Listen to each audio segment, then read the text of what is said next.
Chers auditeurs de la radio Haïba FM et chers lecteurs de la page Facebook de Haïba FM, bonjour. Aujourd'hui, nous allons commencer une nouvelle émission, une série d'émissions autour de la langue française, une émission intitulée L'avenir de la langue française aux Comores. Cette émission nous a été inspirée par un essai qui a été fait par Monsieur Aboubakar Ben Saïd Salim, que vous connaissez tous. Il l'a écrit en 2017, c'est un essai inédit parce qu'il n'a pas été publié, autour de la langue française et surtout de la problématique qui se pose, à savoir est-ce que la langue française est en perte de vitesse ou pas. Monsieur Aboubakar Salim, bonjour.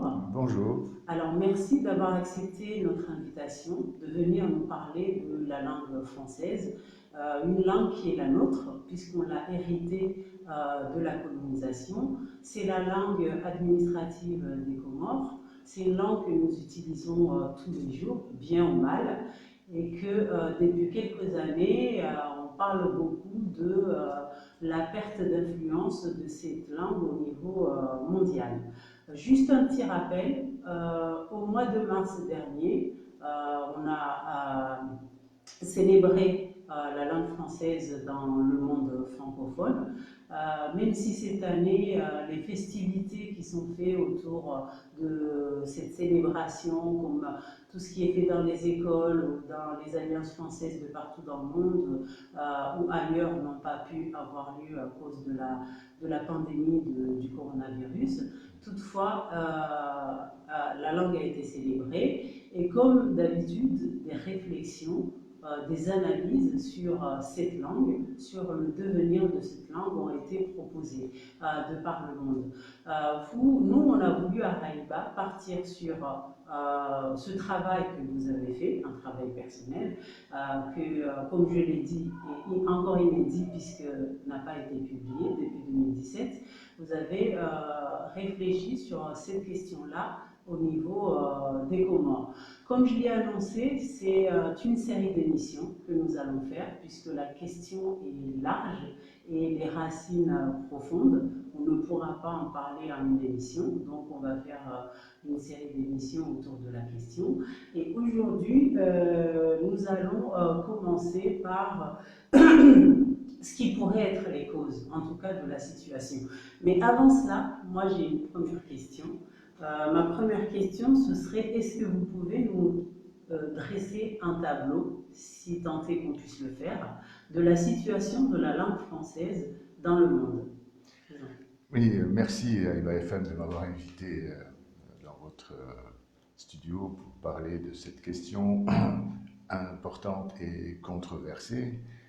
Parce que d'abord, je voudrais rectifier, moi je fais la distinction entre la langue française et la francophonie.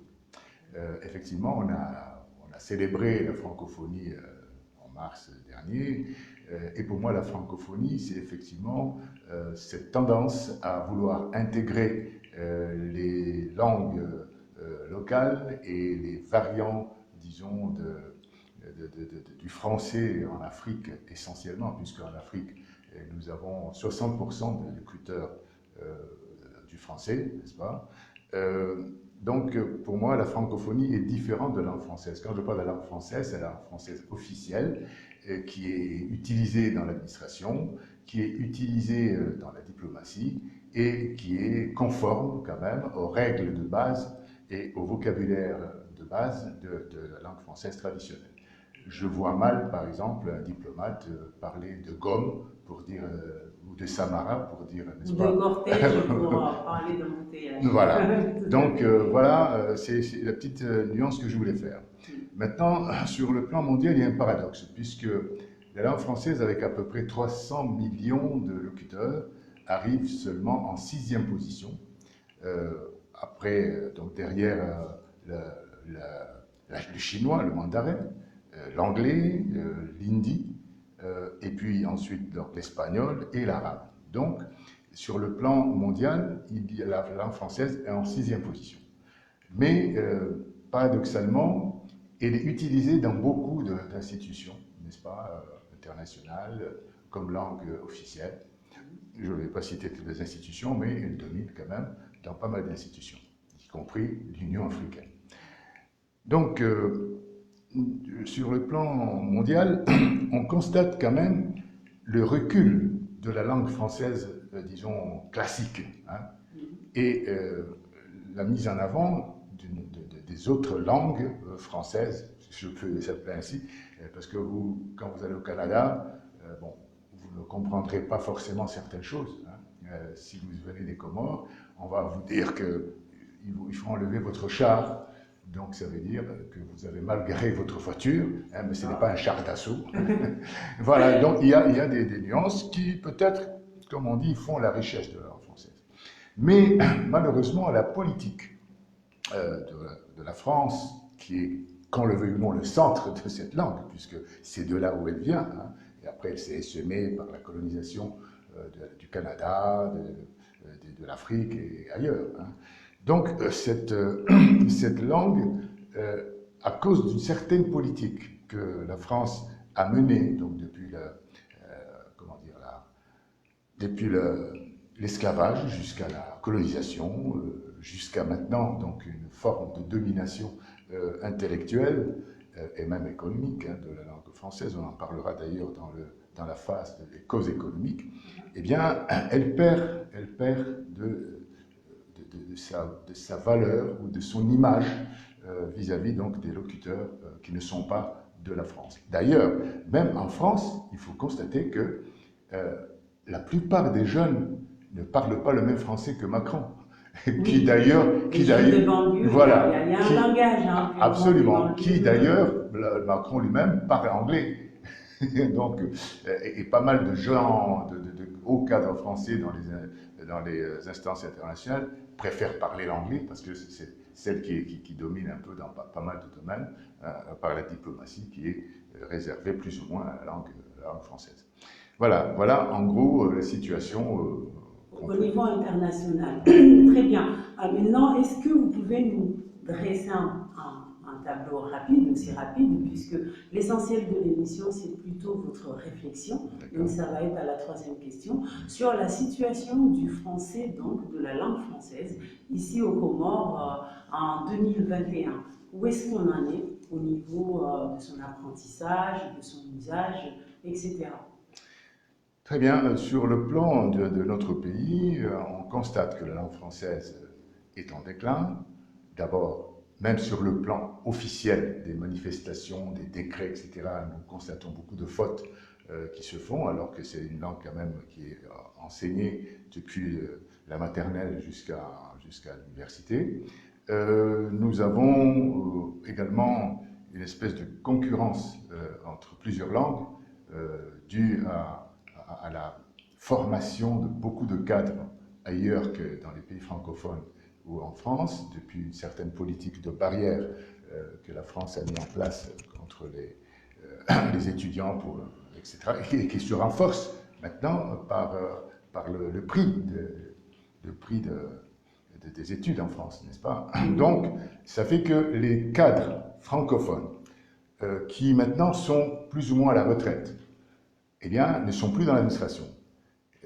Ceux qui ont appris le français en France, en quelque sorte, ou qui ont appris le français par des Français au lycée Seyd Mohamed Cheikh. Hein. Donc, ces gens-là deviennent de plus en plus rares dans l'administration et ont laissé la place à des jeunes qui ont fait leurs études un peu partout dans le monde, soit en français, soit en anglais, soit en arabe, soit en swahili, etc., et qui se retrouvent dans l'administration et qui sont obligés d'écrire en français, et de parler en français. Et donc cela fait effectivement des choses qui sont parfois étonnantes quand on regarde les décrets officiels ou les banderoles, n'est-ce pas, qui sont édités au niveau des fêtes nationales, etc. Bien, donc cela montre qu'il y a un problème. Il y a un problème. On ne peut pas continuer à dire que la langue officielle est le français, alors que personne ne la maîtrise parmi les gens qui sont officiellement chargés de gérer le pays. Et en conséquence, on peut essayer de voir maintenant pourquoi cela. Bon, sur le plan de la formation, je voulais juste citer une étude qui a été faite par un monsieur qui s'appelle Lionel Lignel et qui s'était occupé, n'est-ce pas, d'un projet qui s'appelle encore, je ne sais pas si ça a été reconduit, Appui aux Français aux Comores. Donc, cet appui aux Français aux Comores, son rapport de mission a montré que 80% des instituteurs donc du primaire ne maîtrisent pas cette langue dans laquelle ils enseignent. Donc, c'est quand même un problème, puisque si on transmet mal une langue à des jeunes, eh bien ces jeunes-là vont répercuter ces fautes et ces trucs dans leur propre... Voilà. Les perspectives ne sont pas bonnes.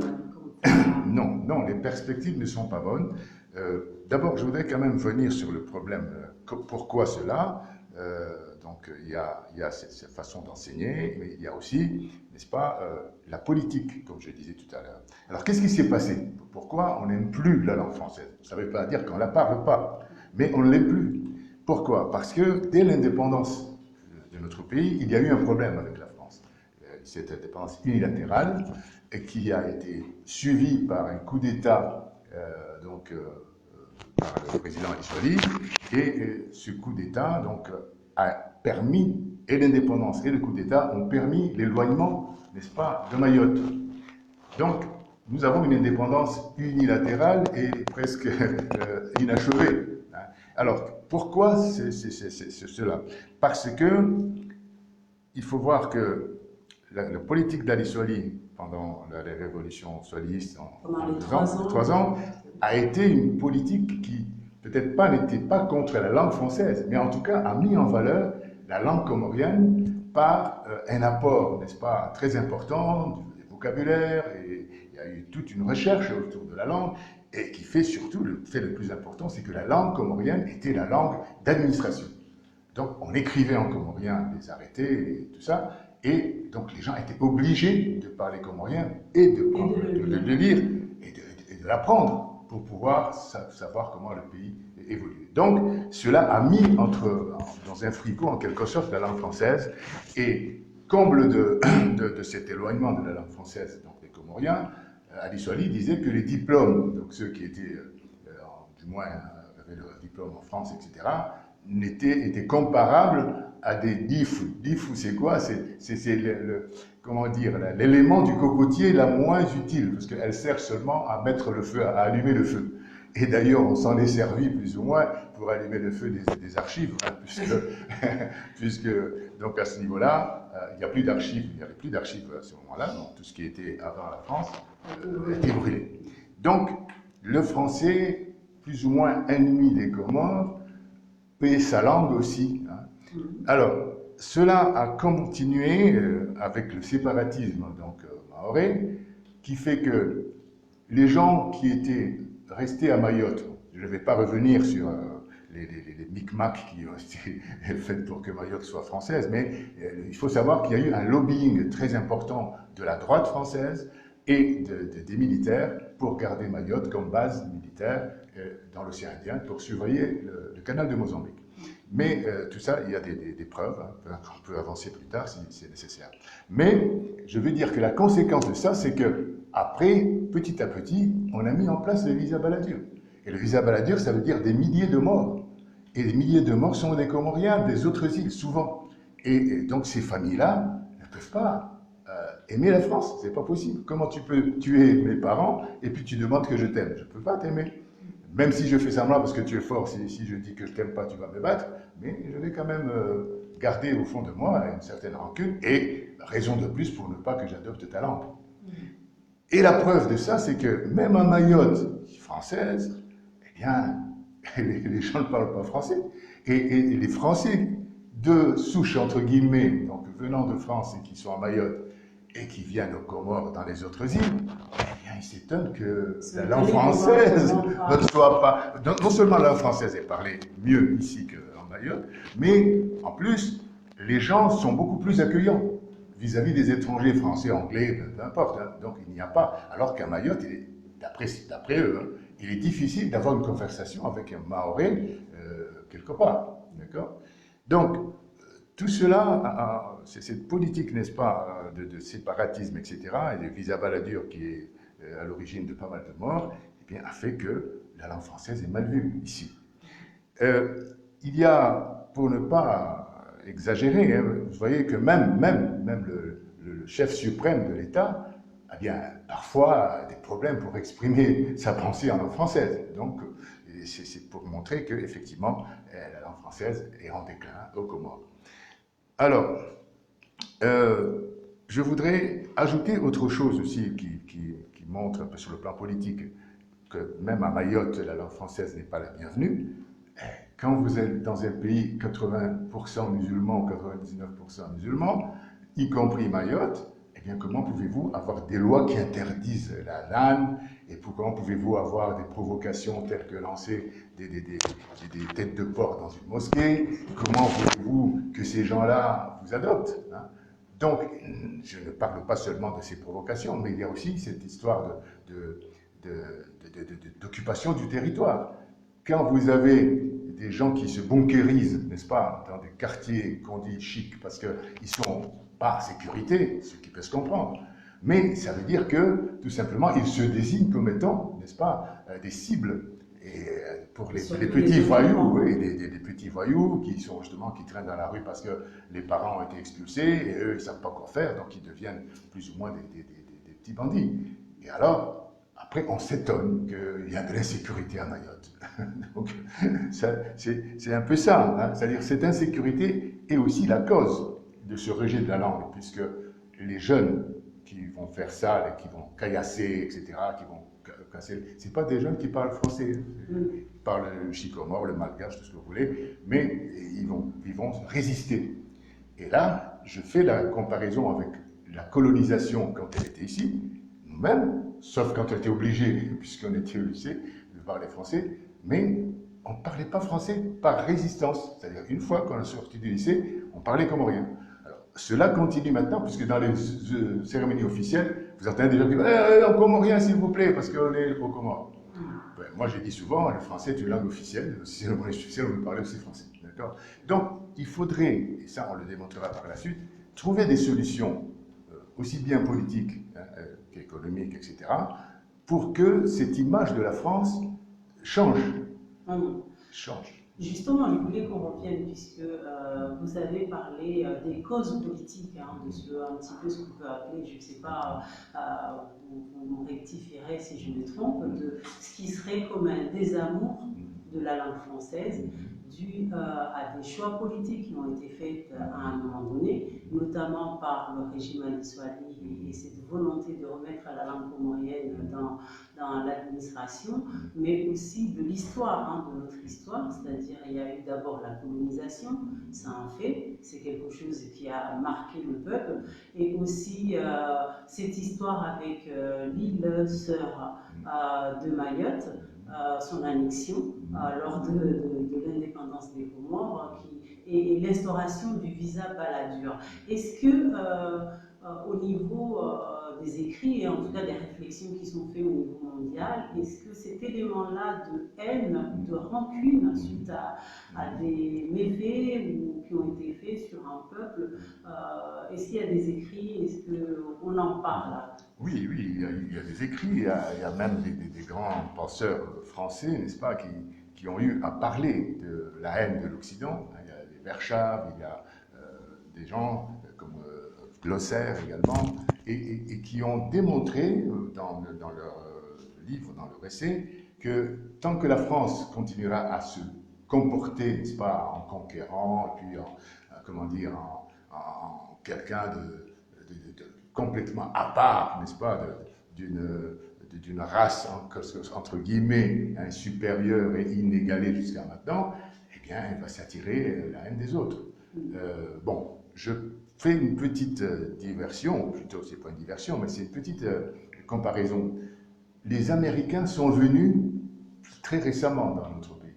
Mais qu'est-ce qu'on constate? On constate qu'ils sont à l'aise parce qu'ils rentrent chez nous en parlant la langue comorienne, en s'intégrant, ils mangent comorien, ils parlent comorien, et même certaines filles se sont mariées à des jeunes Comoriens et vice-versa. Donc, je pense qu'ils ont bien étudié la question, ils sont partis de l'expérience des Français qui sont plutôt à part, hein, et qui ne s'intègrent pas beaucoup, sauf quand on peut prendre un verre avec eux, ou qu'on peut aller au théâtre, etc. Alors qu'eux, ils sont dans les cuisines avec les mamans. Donc, c'est peut-être cette forme-là qui fait que, cette façon de faire, qui fait que la plupart des Comoriens, par intérêt aussi, adoptent l'anglais. Parce que, effectivement, de plus en plus de jeunes Comoriens et des vieilles mamans apprennent l'anglais pour pouvoir parler Dar es Salaam quand ils n'ont pas appris encore le Swahili. Hein. Ils apprennent l'anglais pour aller en Chine, faire leurs affaires, vous voyez. Ou à Dubaï. Ou à Dubaï.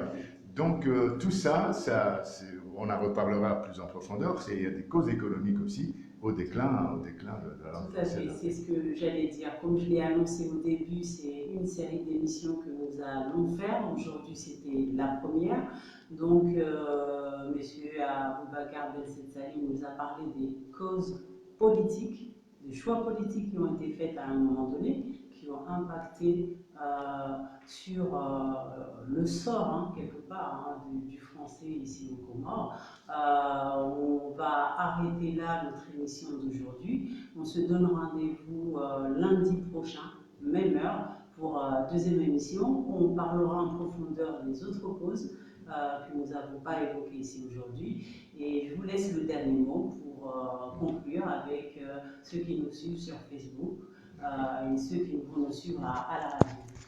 Très bien. Alors, je vais juste montrer en quoi ce lobbying, n'est-ce pas, de la droite a pu agir sur la situation politique qui s'est répercutée sur la situation linguistique que nous avons parlé, en vous citant tout simplement une parole du président Giscard d'Estaing, après l'indépendance. Voici ce qu'il avait dit. « La population des Comores est une population homogène, où il n'existe pas de colonie d'origine française, ou tout au moins qu'une colonie très limitée.